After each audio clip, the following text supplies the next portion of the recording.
What is an unusual grant? What are the consequences of having one? And why does your 501c3 organization need to be aware of this term? Let's talk about it.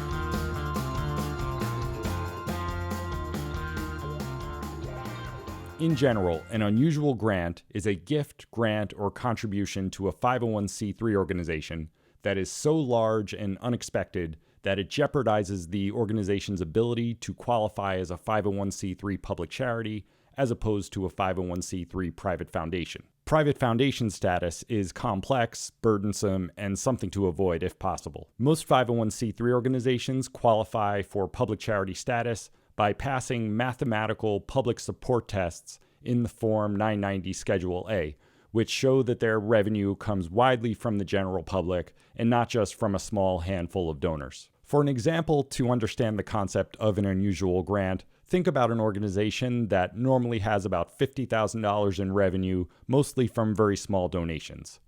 Imagine that this organization one day learns that one of their regular donors passed away and left the organization $1 million in the donor's will. On one hand, obviously this is great news because $1 million is a lot of money that can help the organization expand its program and pursue its mission.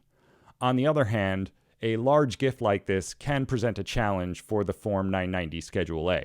The math is complicated, but basically it will be harder for this organization to show that its revenue comes widely from the general public when it has this one gift that is so much more than it received from its other donors. The unusual grant rules allow an organization to accept this kind of large, unexpected gift without having to worry about being tipped into private foundation status. You'll see this in Form 990 Schedule A, which shows that unusual grants are completely excluded from the public support test calculations. The tricky part is that the unusual grant exclusion is narrow, and it can be hard to tell whether a particular contribution qualifies. Under the relevant Treasury regulations, an unusual grant is generally defined as a contribution or bequest from a disinterested person, so not from a board member or another person with a close connection to the organization, if the contribution or bequest meets three elements. 1, it's attracted because of the publicly supported nature of the organization.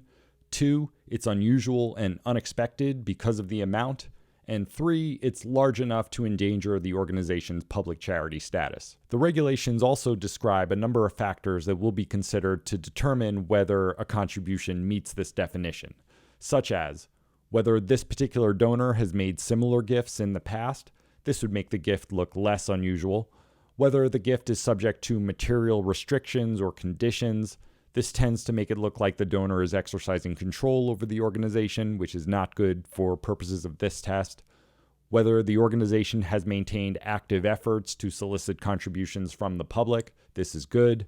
And whether the organization has a history of passing its public support tests without relying on the unusual grant exclusion. This is also good. A couple other important things to keep in mind.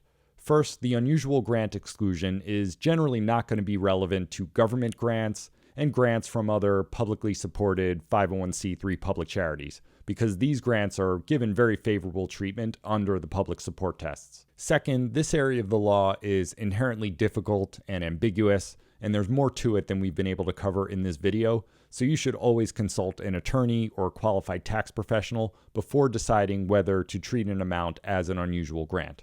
That's it for today. In this video, we went through a basic summary of the unusual grant concept and how it's relevant to the public support tests.